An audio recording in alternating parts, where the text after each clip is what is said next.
Bismillahirrahmanirrahim. Allah Subhanahu wa taala berfirman, "Wa ma umiru illa liya'budullaha mukhlishina lahuddin."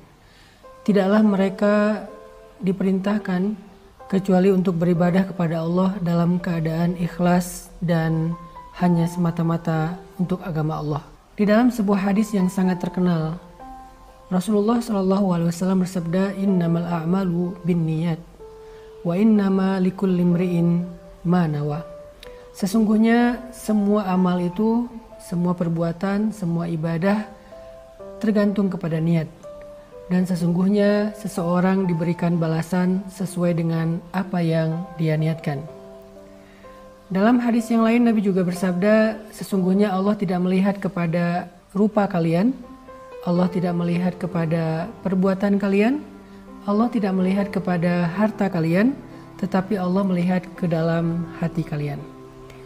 Ayat-ayat dan hadis-hadis yang barusan kita dengarkan ini semuanya menjelaskan kepada kita tentang pentingnya ikhlas dalam beramal. Karena ikhlas itu bisa dikatakan sebagai nyawanya amal soleh. Amal soleh yang tidak dibarengi dengan keikhlasan seperti jasad tanpa nyawa, maka dia disebut sebagai mayit, orang yang mati. Dan orang yang mati, mayit ini tidak bermanfaat, tidak bisa memberikan manfaat, tidak juga memberikan mudarat, tidak bernilai. Bangkai tidak bernilai. Sesuatu bernilai ketika ada ruhnya, ada nyawanya. Begitu juga dengan teknologi. Kita memiliki perangkat yang bagus, tetapi kalau tidak ada softwarenya, tidak ada datanya, maka tidak bernilai.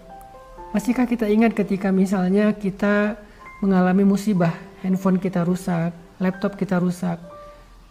Memang kita sedih karena perangkatnya, handphonenya rusak. Tapi apa yang paling kita sedihkan?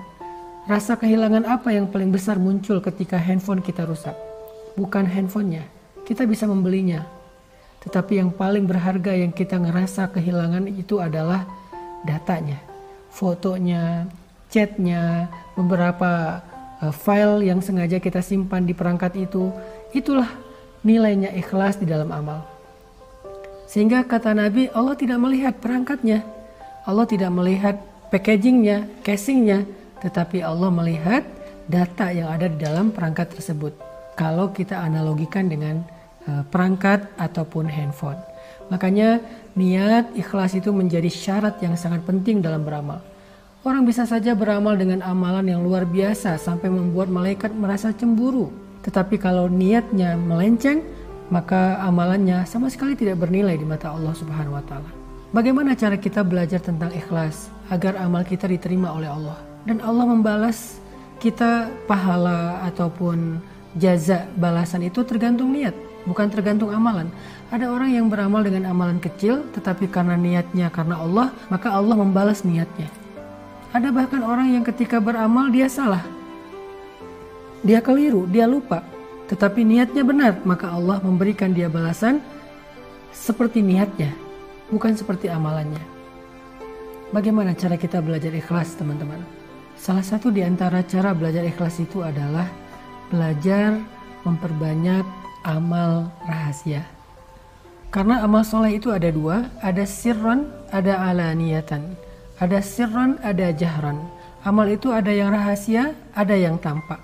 Kita mungkin selama ini banyak sekali menampakkan amal-amal kita kepada makhluk, kepada manusia. Kita posting, kita story, kita feed, kita update status, kita sampaikan ke teman kita ceritakan ke orang banyak, kita lakukan di depan orang yang melihat kita. Ini adalah amalan-amalan yang tampak. Amalan ini baik, tetapi tidak melatih keikhlasan kita. Kita akan mudah sekali ikhlasnya terganggu ketika orang menghargai kita, memuji kita, komennya komen-komen yang baik, mendoakan kita, bahkan mungkin menyebut-nyebut kebaikan kita. Sehingga kita nggak pernah belajar ikhlas. Ketika kita nggak belajar ikhlas, amalan-amalan yang tadi luar biasa bisa saja rusak dan tidak bernilai di mata Allah Subhanahu wa taala. Maka untuk belajar ikhlas itu, coba kita belajar menikmati amalan rahasia. Ini adalah kunci ikhlas yang luar biasa. Belajar menikmati amalan rahasia. Apa amalan rahasia? Amalan yang tidak ada yang tahu kecuali kita dengan Allah saja. Amalan yang bahkan mungkin orang terdekat dengan kita nggak tahu. Pasangan kita nggak tahu, orang tua kita nggak tahu, anak kita nggak tahu, sahabat kita nggak tahu, apalagi netizen nggak tahu. Cuman Allah kemudian kita saja yang tahu. Coba tanya sama diri kita masing-masing. Udah berapa banyak amalan yang kita lakukan secara diam-diam?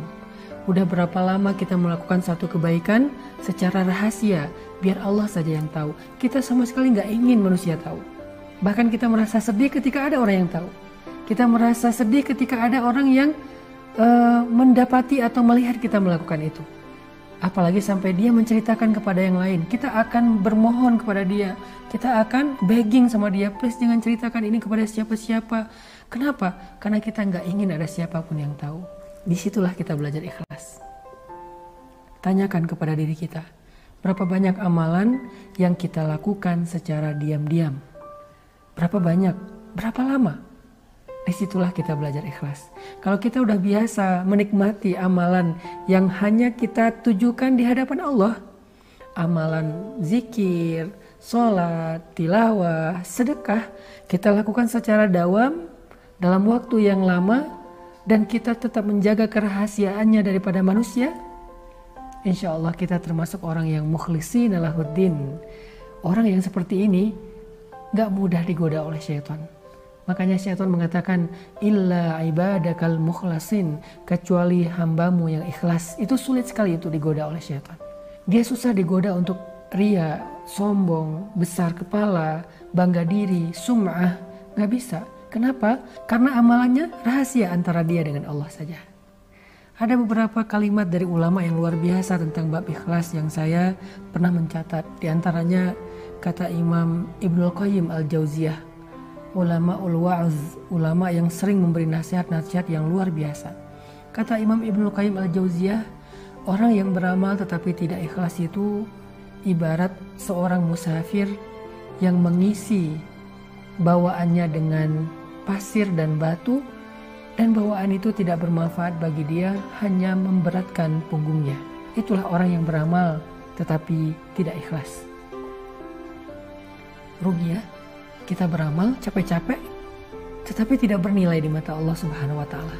Ada juga cerita tentang zamannya Khalifah Harun ar-Rasyid, seorang khalifah Islam, raja Islam di masa Abbasiyah.